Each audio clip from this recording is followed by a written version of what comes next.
Flat number 14 എന്ന തുടർക്കഥയുടെ 29-ാം ഭാഗമാണ് ഇന്ന് നിങ്ങൾ വായിച്ചു കേൾക്കാൻ പോകുന്നത്. മുഴുവനായും കേൾക്കാൻ എല്ലാവരും ശ്രമിക്കണം കേട്ടോ. ഇഷ്ടമായെങ്കിൽ സബ്സ്ക്രൈബ് ചെയ്ത് ബെല്ലൈക്കണും കൂടി ആക്ടിവേറ്റ് ചെയ്യാൻ മറക്കല്ലേ. മുടങ്ങാതെ കഥയുടെ ഓരോരോ ഭാഗങ്ങൾ നമുക്ക് കേൾക്കാൻ കഴിയുമല്ലോ. എല്ലാവർക്കും നല്ല ഒരു ദിവസം ആശംസിക്കുന്നു. നമുക്ക് കഥയിലേക്ക് പ്രവേശിച്ചേക്കാം. രണ്ടാമത്തെ മാർഗം എന്താണെന്ന് വെച്ചാൽ, അവർ ഏതെങ്കിലും കാരണവശാൽ ഫ്ലാറ്റ് ഉപേക്ഷിക്കുകയാണെങ്കിൽ ഉള്ള കാര്യമാണ്. അങ്ങനെയാണെങ്കിൽ അവർ ഫ്ലാറ്റ് ഉപേക്ഷിക്കുന്നതായി ഒരു രേഖ എഴുതി വാങ്ങണം. ആ രേഖ നമുക്ക് വളരെ പ്രധാനമാണ്.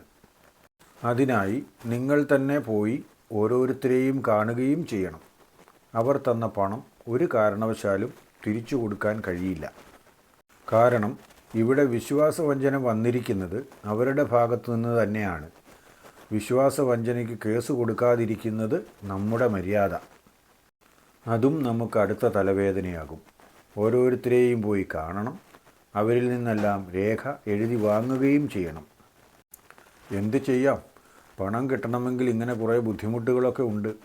അവരുടെ നേതാവ് ഒരുത്തനുണ്ടല്ലോ, അവനാണ് ഒരു കാരണവശാലും എടുക്കാത്തത്. ബാക്കിയുള്ളവരെ കൊണ്ടുപോലും യാതൊന്നും ചെയ്യാൻ സമ്മതിക്കാത്തതും അവൻ തന്നെ. അവൻ്റെ കാര്യത്തിൽ ചിലപ്പോൾ ആരെങ്കിലും ഒരു തീരുമാനമെടുക്കേണ്ടി വരും. അത് സൂക്ഷിച്ച് ചെയ്യേണ്ട കാര്യമാണ്. എന്നാൽ മാത്രമേ ബാക്കിയുള്ളവരുടെ കയ്യിൽ നിന്നും പണം കിട്ടുകയോ അല്ലെങ്കിൽ ഫ്ലാറ്റ് വേണ്ട എന്നുള്ള രേഖ പോലും എഴുതി കിട്ടുകയോ ചെയ്യുകയുള്ളൂ.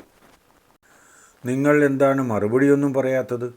നിങ്ങൾ ചെയ്യേണ്ട കാര്യമായതുകൊണ്ട് തന്നെ അതിനെപ്പറ്റി വ്യക്തമായ ഒരു ധാരണ നിങ്ങൾക്കുണ്ടാകണം. ധാരണ കിട്ടിയെങ്കിൽ അങ്ങനെ പറയാം. അതല്ല, അതിനെന്തെങ്കിലും തടസ്സങ്ങൾ നിങ്ങൾ കാണുന്നുണ്ടെങ്കിൽ അതും പറയാം. ഇതാണ് നേതാവിൻ്റെ കാര്യം പറയാനുള്ള സമയം. അവനാണ് ഫ്ലാറ്റ് എടുത്തവരുടെ എല്ലാവരുടെയും നേതാവ്.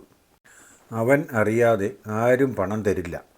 അങ്ങനെ പണം കൊടുക്കരുത് എന്നാണ് അവൻ അവർക്ക് കൊടുത്തിരിക്കുന്ന നിർദ്ദേശം.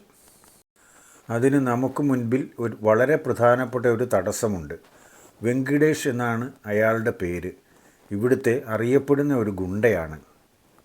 എന്നാൽ ആവശ്യക്കാർക്ക് സഹായം ചെയ്യുന്നയാളുമാണ്. മൊത്തത്തിൽ നോക്കിയാൽ ഉപകാരിയാണ്. എങ്കിലും തെറ്റിയാൽ തച്ചു തകർക്കാനും മടിക്കില്ല. അവനെ ഞങ്ങൾക്ക് പേടിയാണ്. ഒരു കാരണവശാലും അവനുമായ ഒരു സംസാരത്തിന് ഞങ്ങളാരും തയ്യാറല്ല. വെറുതെ എന്തിനാണ് അറിഞ്ഞുകൊണ്ട് അപകടത്തിൽ പോയി ചാടുന്നത്? ആരെല്ലാം മടിച്ചാലും ഇവരുടെ നേതൃത്വത്തിൽ നിൽക്കുന്ന തനിക്ക് മടിക്കാൻ കഴിയില്ലല്ലോ. അല്ലെങ്കിലും ഇതിനു മുൻപും തടസ്സങ്ങൾ കണ്ട് മടിച്ചിട്ടില്ല. എങ്ങനെയാണെങ്കിലും പ്രശ്നത്തിന് പരിഹാരമുണ്ടാകണം. ഫ്ലാറ്റുകൾ നിർമ്മിച്ചത് കോടിക്കണക്കിന് രൂപ ബാങ്കിൽ നിന്നും ലോൺ എടുത്തിട്ടാണ്.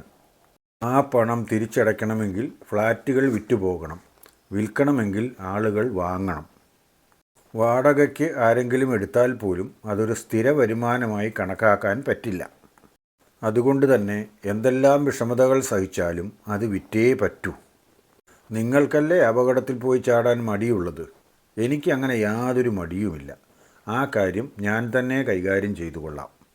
നിങ്ങൾ ഒരു പ്രാവശ്യം എല്ലാവരോടും സംസാരിക്കുക. ഈ വെങ്കിടേഷ് അടക്കം. അവൻ സമ്മതിക്കില്ലായിരിക്കാം. അത് സാരമില്ല.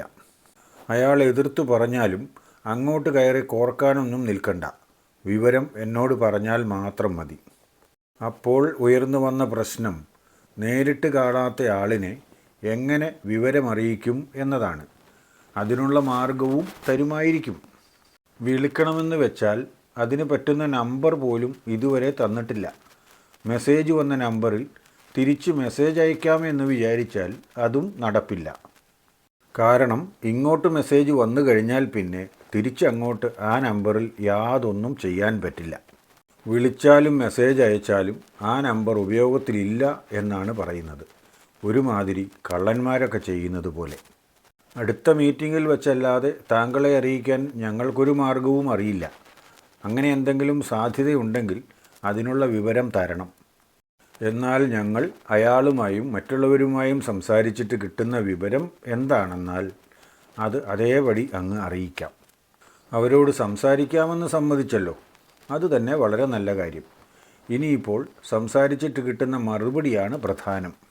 അനുകൂലമായ ഫലമാണോ ഉണ്ടാവുന്നത് അതോ പ്രതികൂലമായ ഫലമാണോ എന്നതാണ് പ്രശ്നമായി വരാൻ പോകുന്നത്. അതിനെയും പരിഹരിക്കാൻ തനിക്കറിയാം. അതുകൊണ്ട് അതൊന്നും ഓർത്ത് ആരും വിഷമിക്കേണ്ടതില്ല. അല്പസമയത്തിന് ശേഷം സ്ക്രീനിൽ നിന്നും വീണ്ടും ശബ്ദമുണ്ടായി.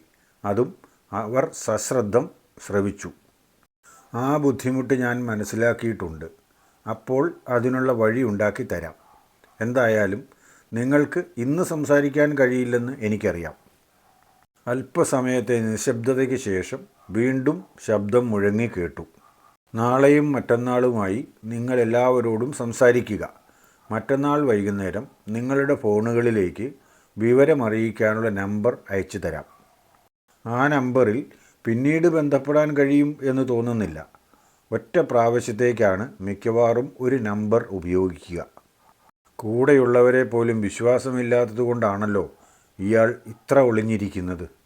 പണമുണ്ടാക്കണം എന്ന് ആഗ്രഹമുള്ളയാൾ ഇത്ര പേടിത്തൊണ്ടനായാൽ എങ്ങനെ ശരിയാകും?